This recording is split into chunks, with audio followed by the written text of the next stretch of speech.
Acharya, custodians of Shri Maha's Divine Grace, A.C. Bhaktivedanta Swami Srila Prabhupada Ki Jai, ISKCON BBD Founder Acharya, His Divine Grace Srila Prabhupada Ki Jai, Namacharya Srila Haridas Thakur Ki Jai, Prem Se Kaho Shri Krishna Chaitanya Prabhu Nityananda Shri Advaita Gadadhar Shivasati Gaur Bhaktivinoda Ki Jai, Shri Shri Radha Krishna Gopinath Shyamakund Radha Kund Giri Govardhan Ki Jai, Vrindavan Dham Ki Jai, Mayapur Dham Ki Jai, Yamuna Mai Ki Jai, Ganga Mai Ki Jai, Bhakti Devi Ki Jai, Tulasi Maharani Ki Jai, Samaveda Bhakta Vrinda Ki Jai.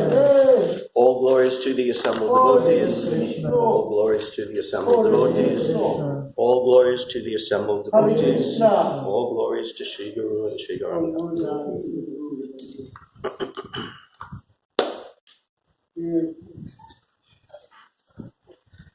Sarvo Panishado Gavo Dogda Gopalanandana Arthavatsa Sudhir Bhokta Dugdam Gitam Mitam Mahat.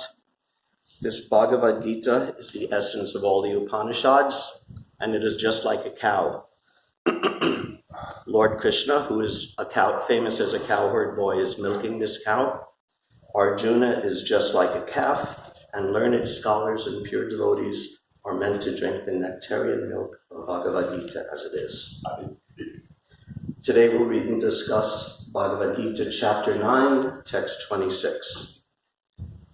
Patram pushpam phalam toyam, Patram pushpam phalam toyam, Yo me bhaktya prayachati, Yo me bhaktya prayachati, Tadaham bhaktyupahritam, Tadaham bhaktyupahritam, Ashnami prayatatmanaha, Ashnami prayatatmanaha, Patram pushpam phalam toyam, Patram pushpam phalam toyam, Yo me bhaktya prayachati, Yo me bhaktya prayachati, Tadaham bhaktyupahritam, Tadaham bhakthyupahritam, Ashnami prayatatmanaha, Ashnami prayatatmanaha, Patram pushpam palam toyam. Patram pushpam palam toyam. Yo me bhaktya prayachati. Yo me bhaktya prayachati. Taraham bhaktuparitam.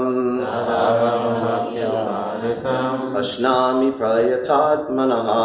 Ashnami prayatatmanaha. Word for word translation. Patram, Patram, a leaf. a leaf. Pushpam, Pushpam, a flower. a flower. Palam, Palam, a fruit. a fruit. Toyam, Toyam, water. water. Ya, Ya, whoever, whoever, may, unto me. Bhaktya, Bhaktya, with devotion. with devotion. Prayachati, Prayachati, offers. offers. Tat, that. Aham, I. Bhakti uparitam, Bhakti uparitam, offered in devotion. offered in devotion. Ashnami, Ashnami, accept. Prayata atmana, prayatatmana, from one in pure consciousness. one in pure consciousness. Translation, Krishna speaking. If one offers me with love and devotion a leaf, a flower, a fruit, or water, I will accept it. Patram pushpam phalam toyam yo me bhaktya prayachati. Taraham bhaktuparitam ashnami prayatatmanaha.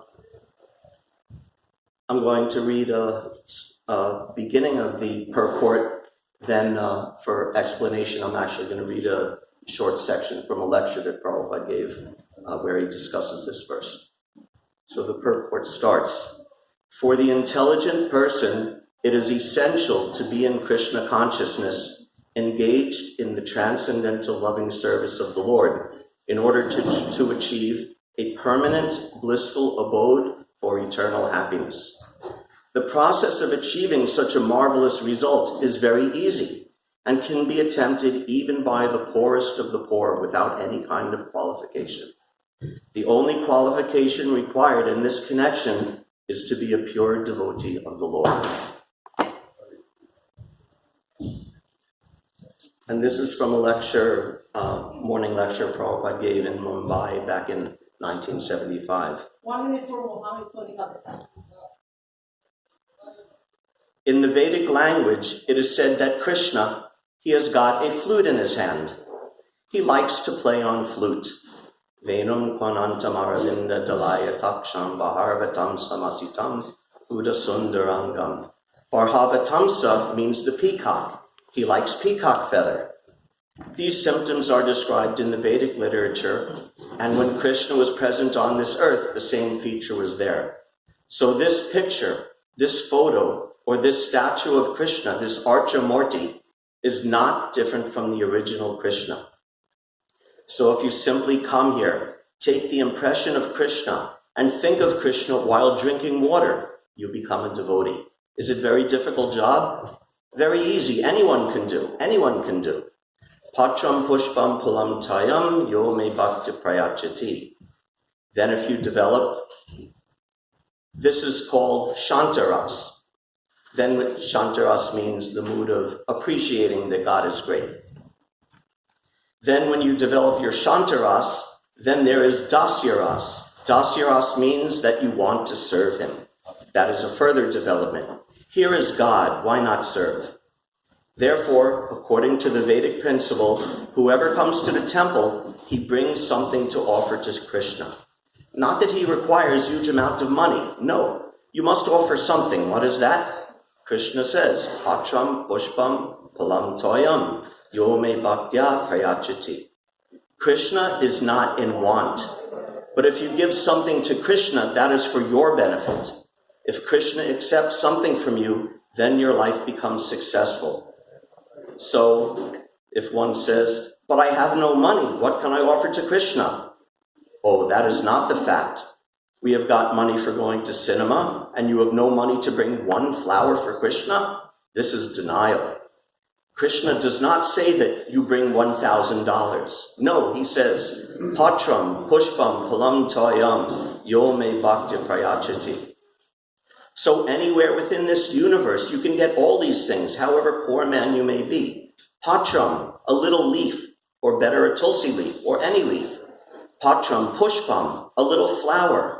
Palam, a little fruit and little water. That's all. Yo me bhakti prayachati.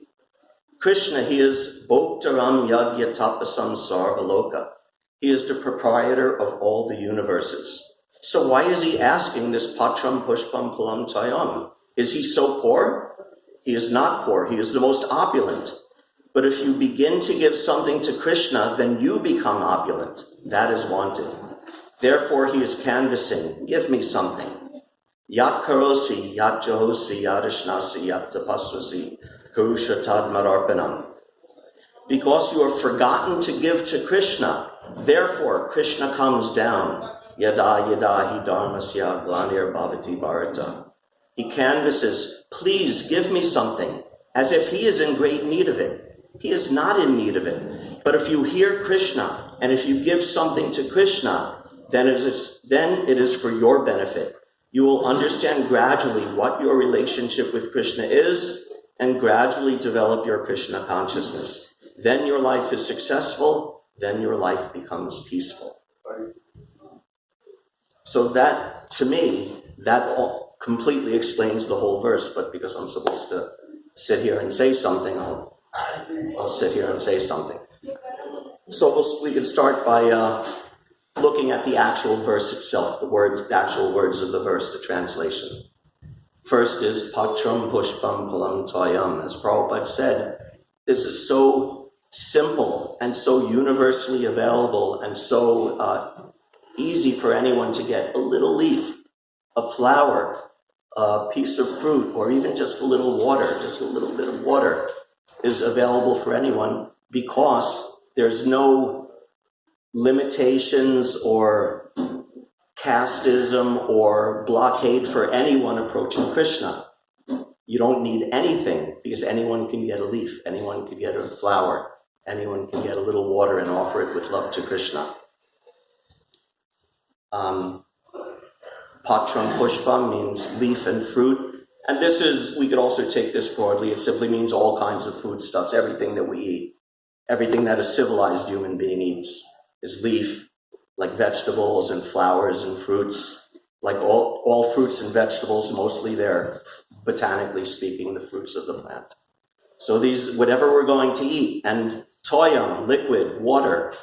Prabhupada said this also includes milk or any liquid thing. So anything we're going to eat, anything we're going to drink, we need to offer to Krishna if we want to heed Krishna's warning here.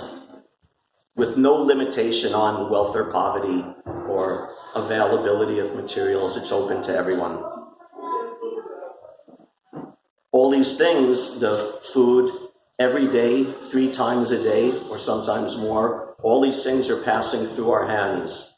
The food and the vegetables and everything we cook and everything we eat are passing through our hands on the way to our mouth. And this is part of being alive in a material body in the material world. There's no objection to doing that, but we want to elevate it a little bit. The animals are also doing the same things, so we want to elevate it a little bit. And humans, the elevation that's meant for humans is approaching the Supreme Personality of Godhead. And this is the very simple way. Simple little thing, we're going to eat. So just make a little pause on that journey from your plate to your mouth or from your refrigerator to your mouth. Make a little detour and offer it to Krishna with love first. It's a simple thing, it's an easy thing, it's not a time-consuming thing, there's no expense, there's no difficulty involved, but the benefit is so great. So we offer these things to Krishna. And again, Patram Pushpam Palam Tayam Yo Me. Ya means whoever. So again, Krishna is emphasizing whoever. Anyone who does this is qualified. There's no other qualification for who can be accepted or rejected. All you have to do is do it. And may. And when we offer our food, to whom do we offer it? Krishna says may, which is the same as the English word me. Krishna says you offer it unto me, because Krishna is the Supreme Personality of Godhead. So how do we offer it? Patrum pushpam palam toyam yome bhaktya prayachiti. It's offered by the process of loving devotion to Krishna. The process is bhakti, or bhakti yoga, the process of developing a loving relationship with Krishna. And this initial easy step is to do that by offering some foodstuffs to Krishna. When you meet someone in the world and you want to become friends with them, you take them out for coffee, you take them out for a drink, you take them out to dinner, a date and a movie. Do they still do that nowadays? A dinner and a movie? Do people still do that today? Dinner and a movie? Because when you want to develop a loving relationship with someone, this is a very natural step that you offer foodstuffs to them. You offer a meal to them. So, bhaktya prayachiti, when you do that with love, that's your conduit for connection to the Supreme Personality of Godhead, your method for gradually developing a loving relationship with Krishna. Yame bhakta prayachiti. Tadaham, again, tadaham bhaktu paritam. Bhakti paritam means the same thing. You offer it with bhakti, with loving devotion to Krishna. And if you make that offering to Krishna, and if you actually do it with love, even a trace of love in your heart, then Krishna said, Asnami, I will accept that offering, I will eat that offering, and I will enjoy that offering that you made to me. And if you can, and as Prabhupada says in the section I read, let me see if I can find those words again.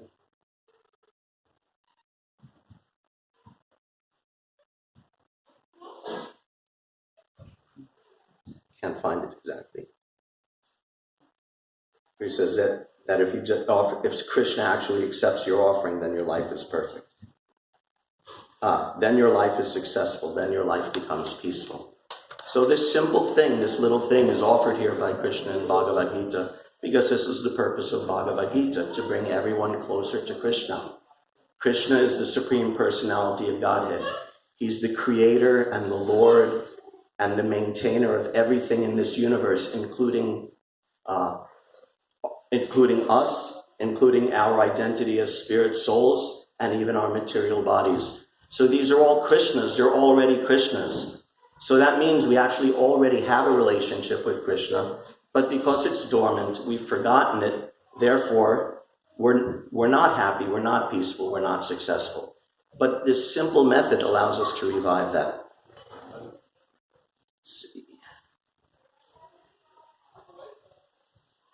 So Krishna says, I accept the offering from those people, from those devotees, if it's offered with devotion.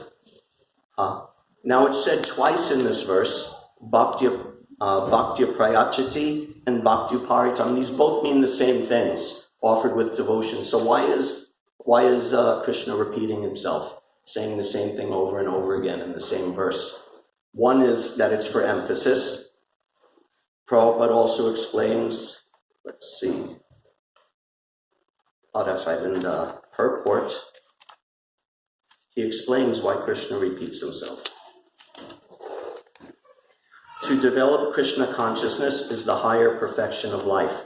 Bhakti is mentioned twice in this verse in order to declare more emphatically that bhakti or devotional service is the only means to approach Krishna.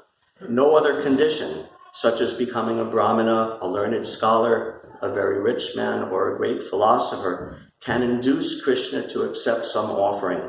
Without the basic principle of bhakti, nothing can induce the Lord to agree to accept anything from anyone.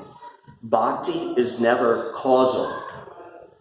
Causal means it's not a material cause and effect, that you do some ritual and Krishna is bound.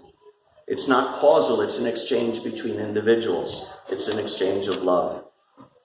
The process is eternal. It is direct action in service to the absolute whole. So this is the process of bhakti or devotional service, to offer something, anything, or everything to the Supreme Personality of Godhead with love. So why does it need to be offered with love? Again, as Prabhupada says in the purport, it's not causal. It's not a material cause and effect process that you do some ritual or you chant something or you do something or you give a big donation or whatever and oh, Krishna's pleased. No, it's a matter of exchanging love. It's not a material give and take. It's an exchange of love, an exchange of emotion. Therefore, when Krishna says, if one offers me leaf, flower, fruit, or water with love, I will accept it. Because what he's actually accepting is the love. He has no need of our little leaf, our little fruit, or our little bit of water. Again, as Prabhupada quotes in that reading, Bhoktaram Yagya Tapasam Sarvaloka Maheshwaram. Krishna is already the owner, the proprietor, and the enjoyer of everything in creation. So what's the meaning of our giving him some leaf? It's insignificant. He doesn't need the leaf. But there is something that he does need, in a sense. The Supreme Personality of Godhead is self-sufficient. Janmadhyasya Tonbad Itratas Charteshwa Bigya Swarat. He's the Lord of everything, he knows everything, and he's completely independent. So he's completely independent. He's not dependent on anyone else for his existence or his bliss or his knowledge. He's the source of everything. But if you could say about God, one thing that he doesn't have, the one thing he doesn't have is that thing which he has given us in our possession to give back to him, and that's our love. He won't and he can't and he doesn't manipulate us that we have to love him. Because then if that's the case, it's not actually love. It's not really love if it's forced or if it's manipulated. So the one thing that Krishna doesn't have is our willing giving of love to him. So the person who has everything, the whole creation, he's got the whole world in his hands, like the song goes. But the one thing he's wanting and the one thing he's hankering for is our offering of love to him. Just imagine like the person who owns everything and there's one thing that he can't get and he really wants it. Oh, my goodness. So this is the thing we have to offer to Krishna. Krishna is perfectly complete in all circumstances. We're part and parcel of Krishna originally, so our relationship with him is also part of his completeness. So for us to appreciate that, we need to make that offering of love to Krishna. Even if it's just a little leaf, a little fruit, but if we could do it with love, this is a big, big thing.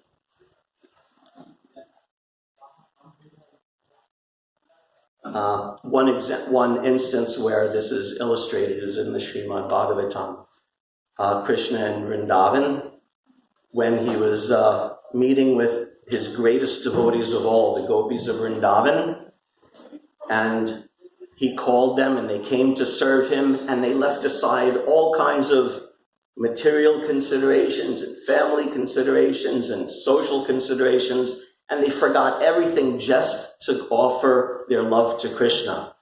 And when they came out there, Krishna said to them, he said, Naparyeham niravadyu samyuja swasaru krityam vidyubayu sakviva. He said, you have offered me your love so freely and willingly and lovingly that even if I had millions and millions of years, I cannot repay you. So that means God, who is the creator and the owner and the maintainer of everything, actually becomes indebted to a devotee who offers their love to Krishna. This is how wonderful this is. This little thing we have, this free will to actually love Krishna. If we offer that, Krishna, although he's the supreme, he becomes purchased by that love. And he says, I cannot repay you. I'm eternally indebted to a devotee who does this. So for such a little investment, a tiny little investment, to get such an amazing response, such an amazing fruit from such a little investment, is worth doing. It's worth pursuing this love of Krishna. Because Krishna, who is completely independent, becomes dependent through our love for him. And that's the nature of a loving relationship. That's the nature, actually, that's the nature of all loving relationships, even in this world. But its topmost perfection and most intense and strongest manifestation of it is the relationship of the devotee and God. In fact, the perfection and the wonder of this is so great that when the devotee offers his love to God, offers his love to Krishna, that devotee will naturally feel an intense happiness, an intense bliss by that loving relationship with Krishna. And that happiness is so intense and so strong that Krishna himself looks at the bliss the devotee is experiencing and is amazed by it. It's even stronger than what he feels that he can experience. Therefore, there's a nice little section in the Chaitanya Charitamrita where this is discussed. I'll read a little bit of this. This is from the Adi Lila chapter 4. Lord Chaitanya says, "There is another wonderful feature of the emotion of the gopis. Its power is beyond the comprehension of the intelligence. When the gopis see Lord Krishna, they derive unbounded bliss, although they have no desire for such pleasure. The gopis taste a pleasure 10 million times greater than the pleasure Lord Krishna derives from seeing them. The gopis have no inclination for their own enjoyment, and yet their joy increases." That is indeed a contradiction. For this contradiction, I see only one solution. The joy of the gopis lies in the joy of their beloved Krishna. When Lord Krishna sees the gopis, his joy increases, and his unparalleled sweetness increases also. The gopis think, "Krishna has obtained so much pleasure by seeing me." That thought increases the fullness and beauty of their faces and bodies. The beauty of Lord Krishna increases at the sight of the beauty of the gopis. And the more the gopis see Lord Krishna's beauty, the more their beauty increases. In this way, a competition takes place between them in which no one acknowledges defeat. So, if we offer our love to Krishna, we'll feel some happiness. And Krishna will see our happiness, and he'll become happy, because we're part and parcel of Krishna. Our happiness is not separate from his. And then when Krishna is happier, the devotee naturally becomes even happier. And then Krishna in turn becomes even happier. And this is called unlimited bliss, as opposed to the happiness of this material world. This unlimited happiness is based on this exchange of love, ever increasing, escalating between Krishna and the devotee. And this is accessible just by offering a little leaf or a little water to the Supreme Personality of Godhead.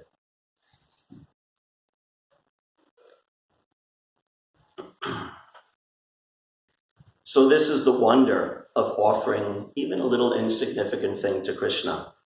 If we do it bhakti prayachati or bhakti paritam, we're offering to Krishna that one thing. It's really the one thing that we can really be said to possess is our heart, our free will, our ability to love. Because our wealth will be taken away, our beauty, our youth, all of these things we can't even really be said to own them. They're just on loan to us. But our free will, our heart is our very self. And if we offer that to Krishna, that's actually the only thing we really can offer. The leaf, the flower, the fruit, we do that. That's just an expression of the love that's in the devotee's heart. And if we do that, Krishna is so grateful to the devotee that he becomes in debt to that devotee. So if Krishna actually owns and controls the entire universe, and if he's in debt to someone, how do you pay off that debt? If he can't pay it off by owning and creating the entire universe, just as the devotee gives his heart to Krishna, Krishna has no choice but to give his heart back to the devotee. That's the only way he can repay that debt. This is the exchange of love. So what that means is, by giving himself to the devotee, it means prema pamarta mahan. It means giving this highest sense of love of God, which is prema pamarta mahan, the highest wealth, the highest goal of life, is to attain this love of God. It's the most valuable thing. And that means that Krishna is actually giving himself. So this is another section from a lecture that I very much enjoyed. This was in 1968 in Montreal, one of the very early lecture at one of the first temples. And Mother Himavati asked a question. Prabhupada had said something in the class where a devotee talks about my Krishna, my God. So Himavati said, how could we say my God? How could God be mine? So this is what Prabhupada says. He's the Lord of everyone. Therefore, everyone can say, my Lord.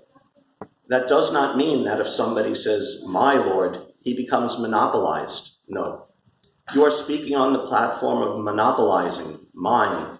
But God is never monopolized. He's everyone's. So everyone has the right to say, my God, my Lord. Generally, in the material sense, when I say, this is my spectacle, it does not belong to you, is it not? So this my is not that my. When I say my God, that does not mean that he is not your God. That is the difference. In the material sense, when I say it is my wife, then that means it is not any other's wife. But God is not like that. If I say my God, so you can also say my God. He can say my God. Everyone can say my God. This is the spiritual my, absolute my. Try to understand this way. Not that in the material sense, when I'm saying something my, that is different from when I say my God. That is different.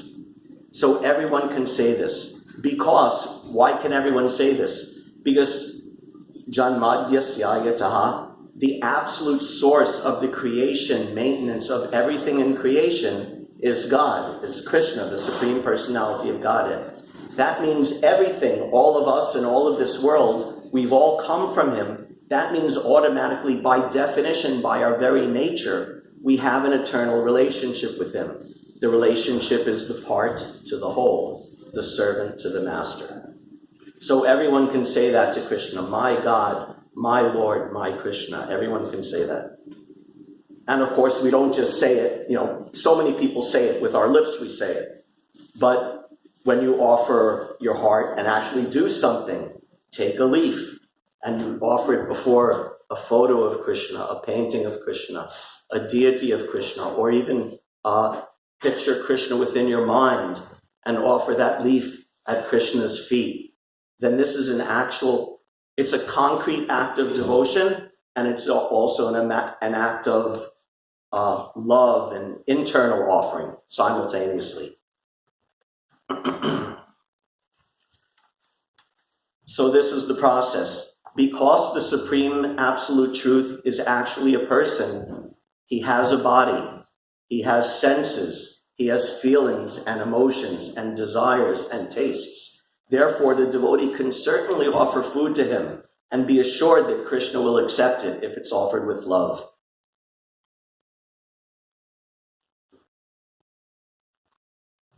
So when this is done properly, then we could get the full benefits. In discussing this verse, Baladev Vidyabhushan in his Bhagavad Gita commentary makes an interesting point, distinguishing bhakti from other processes of yoga, specifically karma yoga. He says in bhakti,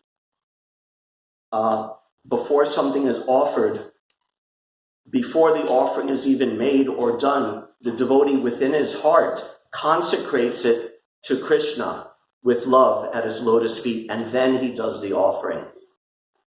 This is the process of bhakti. Before the offering is even made, there has to be some foundation for you to conceive that I'm the servant of Krishna and I want to offer this to him with love. Whereas in the process of karma yoga, which is another somewhat spiritual process, in the process of karma yoga, you do your work, you do your duties, you offer sacrifices or even ordinary things, raise a family or whatever. And then afterwards you offer the results of that to Krishna. So this is different. In karma yoga, you do some act, and then afterwards, almost as an afterthought, let me offer to Krishna. But in bhakti, the love and the offering to Krishna is the foundation of the whole process. In one sense, you could say the offering is made before the actual external offering is even done, because the devotee's determination within his heart is to offer with love to Krishna. But to do that takes a high degree of devotion to Krishna, high degree of love of God, which we all don't have, which I certainly don't have. So what are we to do? So we need to become purified. Therefore, going back to the words of the verse itself, the very last word of the verse is prayatatmanaha. Prayatatmanaha means that the person doing this offering with devotion of leaf, flower, fruit, and water has to be prayatatmana, he has to be pure. Again, one Acharya, Srila Vishwanath Chakravarti Thakur, explains that one meaning of prayatatmana is in the ritualistic sense, like when you're doing an offering on the altar to the Archa Murti on the altar. There are rules and regulations. You ring the bell, you sprinkle the water. If someone in your family died, you have to restrain this. You can't do the offering for some period of time, and different rules and regulations like that. But then he says, but what it really means, prayatatmana, is that you have to be pure in heart. So this need to be pure in heart, this is where this process of offering a leaf, a flower, a fruit, and some water to Krishna ties in with the bigger or the entire process of Krishna consciousness. Early in the Srimad Bhagavatam, it says, Shrinvatam Swakata Krishna, Punyashavana Kirtana, Vidyantaksto Yabhajani, Vidunoti Suritsutam. That how does the devotee get purified? We have to be prayatatmana. If we want to do this offering to Krishna properly, how do we do it? Shrinvatam Swakata Krishna, if we hear about Krishna, if we chant about Krishna, and by extension, if we do all of the processes of devotional service, hearing, chanting, remembering, serving, remembering, serving the lotus feet, becoming Krishna's friend, and ultimately giving everything to Krishna. All of these processes together remove all the dirty things from our heart. And when all the dirty things from our heart are removed, then this natural flow of love from the living entity, from ourselves to Krishna, can proceed completely unimpeded. Because love of Krishna is not something that's invented or created or imagined. It's actually the natural state of every living entity. But because the heart is covered with so many dirty things, desires and lust and greed and anger and illusion and so many things, we don't see it. But it's actually there eternally by our very nature. What's that? Nitya Siddha Krishna Prema Sadyakabunoi Shravanadi Shuddha Chitti Korye Udoi. Nitya Siddha Krishna Prema. Love for Krishna is actually eternally already existing in our hearts. It's just covered. Nitya Sadyakabunoi. And by Shravanadi Shuddha Chitte Korye Udoi.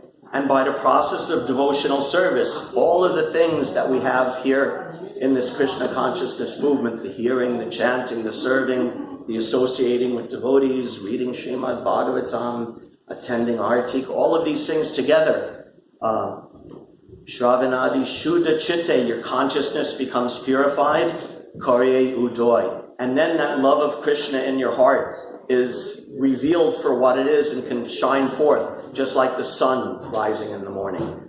When the sun rises in the morning, it's not a brand new sun, it's the same sun that's there. But when the covering is removed, when it's in front of our eyes, then we can see. So it's such actually an easy, in one sense it's hard. Some of us have been doing it for a year, 5 years, 10 years, 20 years, 50 years, and we may not all be perfect yet. So it's not easy in that sense, but the process itself is easily available to everyone. And according to your sincerity and your practice, you'll advance towards that goal. So one final little bit in conclusion. Let's see. Going back to the purport of today, Prabhupada's purport in today's verse, he references another verse of Bhagavad Gita 3:13, Yagna Shishtastina Shanto Muchyante Sarvakil Bishai Punjate Tatvagam Papa Ye Pacha Antakaranat. That those who offer their food in sacrifice to Krishna They're delivered from all sin. They're freed from all contamination. And those who eat without offering it to Krishna, just like an animal eats, their food itself is nothing but sin. So Prabhupada discusses this in the purport. In the third, he says, in the 3rd chapter, verse 13, Sri Krishna explains that only the remains of sacrifice are purified and fit for consumption by those who are seeking advancement in life and release from the clutches of the material entanglement. Those who do not make an offering of their food, he says in the same verse, are eating only sin. In other words, their every mouthful is simply deepening their involvement in the complexities of material nature. But preparing nice, simple vegetable dishes, offering them before the picture or deity of Lord Krishna, and bowing down and praying for him to accept such a humble offering, enable one to advance steadily in life, to purify the body, and to create fine brain tissues, which will lead to clear thinking. Above all, the offering should be made with an attitude of love. Krishna has no need of food, since he already possesses everything that be. Yet, he will accept the offering of one who desires to please him in that way. The important element in preparation, in serving, and in offering is to act with love for Krishna. Thank you very much. Hare Krishna. If there's any questions or comments or discussion, we could do that now. Yes, Haryashra. Welcome back from India. I thought that you were so nicely that one of your fans, Krishna and the process. And then your verse today, you just simply, Krishna just said, if you would offer me. And there was two things that he asked for with love and devotion that leaves flower with water, if he will accept it. So my question was running through my mind that what if you don't have love and devotion? What if you feel like you don't know Krishna? How can you embark upon this relationship? Don't feel like it. Good question. If you don't know Krishna, and if you have no love for Krishna, and you don't know anything, and you don't feel anything, then actually you can't start on this process. But that doesn't mean you have to be a big saint in order to start on it. You just have to have a little seed. Srila Rupa Goswami says, Ado Shraddha. If you just have a little start of some faith, you can start there. Prabhupada said, if someone thinks, oh, these Hare Krishnas, what are they doing? What are they about? That's a little bit of Shraddha, that's a little bit of faith that, oh, let me hear what they have to say. So that's enough to start the process. And then you come and you hear something, and some joker is sitting on a seat and he says, offer a leaf to Krishna. And maybe you think, okay, let me try offering a leaf to Krishna. And then you offer a leaf to Krishna. And that's another step. And you may feel something and you may get some realization. And because you're offering something to Krishna with even an atom of love or feeling or even curiosity, something, then Krishna will also reciprocate. And you'll feel more and you'll want to know more. And we've all started like this. None of us, walked in the door of our local ISKCON temple already pure devotees. We walked in, people, just, guys off the street. We didn't have any prior qualification. But we thought, what is this? Can this answer my questions? Can this give me an alternative to materialistic life? So any little start, if there's nothing, then nothing's going to happen. But everyone is alive. Everyone has a brain. Everyone has thinking, feeling. So everyone faces these different questions. Is there more to life than, just the ordinary activities of material life? So just that questing is itself a beginning of spiritual life, a beginning of devotion. And if someone comes to the point of thinking like that, and then hearing about it, and then actually doing something, even just offering a leaf, that's a start. And the nature of Krishna consciousness is that it's synergistic. That you offer a leaf, that feeds your devotion. And then as your devotion increases, then you want to come to the temple more. And when you come to the temple more, then you'll be associating with devotees, then you're going to hear more about Krishna. And then when you hear more and learn more about Krishna, then you're going to want to speak more about Krishna. So all these different facets feed each other and reinforce each other in a synergistic way. We don't just sit and offer relief. We sit and we offer relief and we do a zillion other things, and they're all, from whatever stage we are, whether we're so-called advanced or so-called beginner, all these things together are purifying our heart and elevating us and bringing us up to this point of prayatatmana, when our consciousness is actually pure and we can actually do this offering in a most perfect way. Is that okay? Yeah. I have one more part to my question. Yes. There's time, but could we go back to you after others if there's other questions first? Anyone else? No? I guess oh yes, other. Okay.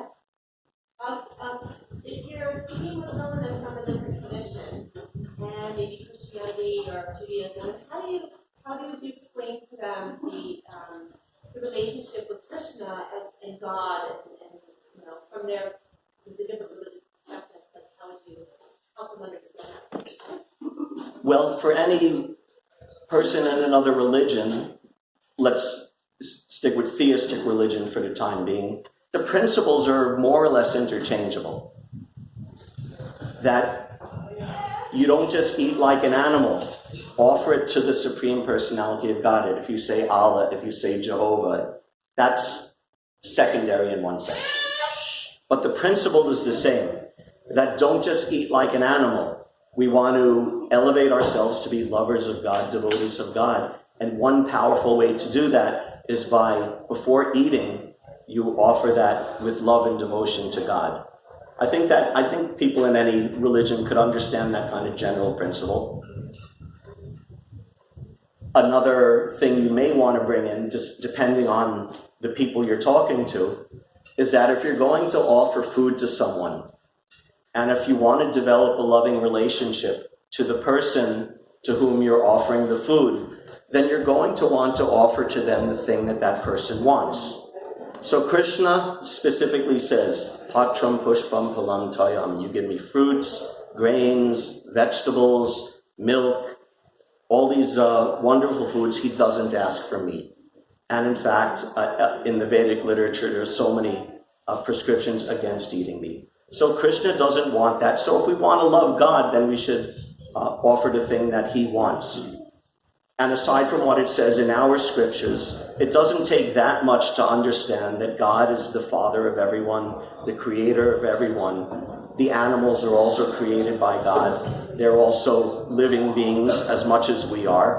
Their IQs may not be as high as ours is, or their technology might not be as advanced, but they're just as much alive as we are.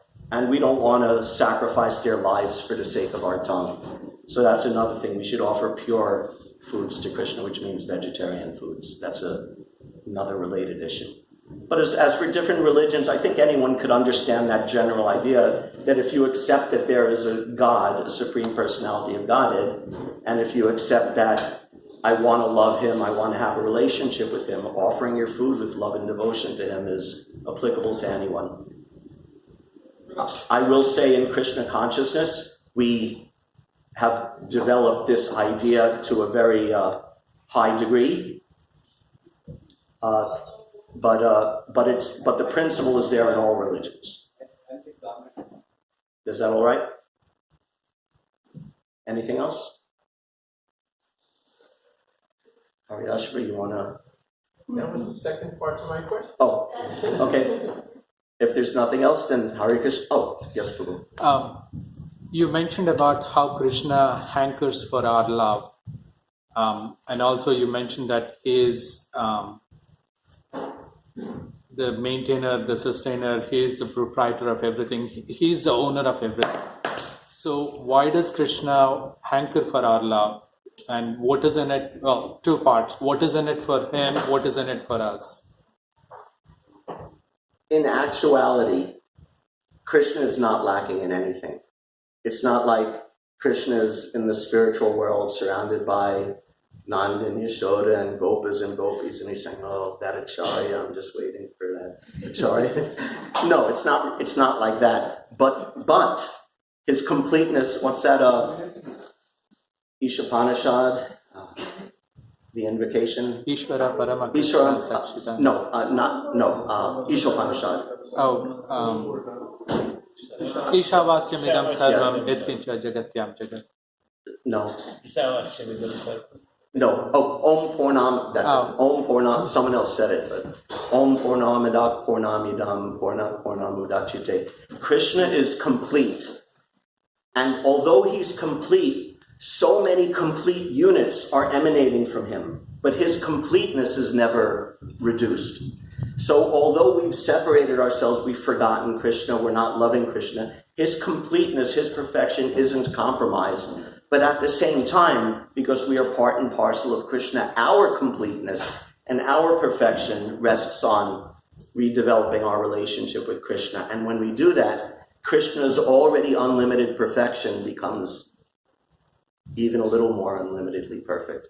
Just like I said about Krishna and the gopis. Krishna is he's already beautiful beyond anyone's ability to comprehend beauty. But when he sees the beauty of his devotees, his beauty still increases. And then when the devotees see that, their beauty increases. So there's unlimited, and then there's even beyond unlimited. So Krishna is complete. He's not actually lacking anything, but still his perfection expands as the devotees are exchanging love with him, as all the living entities are exchanging love with him. And that's also tied in with Lord Chaitanya's appearance coming up in a few weeks, but that's another issue. Is that all right? Hare Krishna. Thank you, everybody, for coming. Thank you for listening so patiently. Hare Krishna.